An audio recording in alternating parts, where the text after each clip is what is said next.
I just watched Matt Armstrong's most recent video on his Bugatti Chiron rebuild.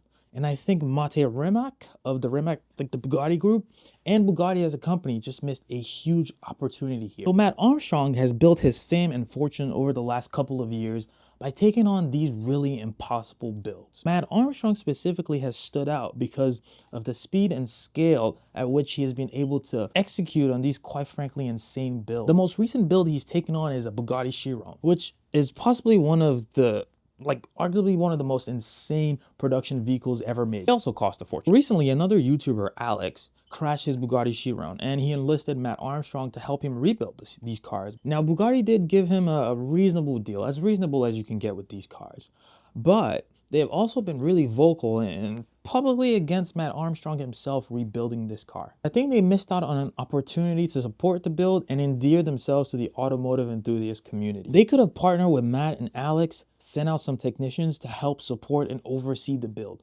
Or they could have brought in Matt and the team and Alex to help them rebuild and recertify the car in their factory while letting them create content of the process, which they were going to do anyway. But no, Mate Rimac came out publicly and were like, no, this is a specific car and you should not do this in the garage, and almost like issued a challenge saying it was not possible for them to rebuild this vehicle. Now, behind the scenes, they're all probably on good terms. These guys are super rich and they probably have deeper conversations that we'll never know about.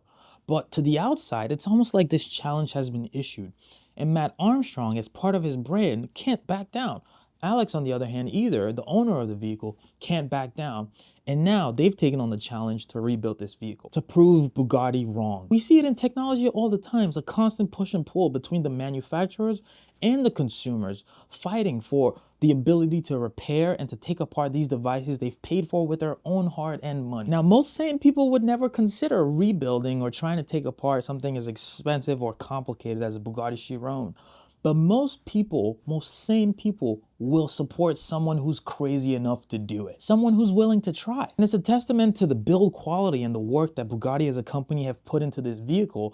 And this is an opportunity where they could have shown this off to the community by themselves in collaboration with Matt.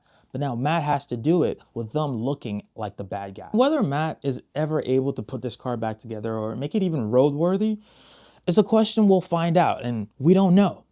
But I think his fans will still support him whether or not he's able to. Because that's not the point.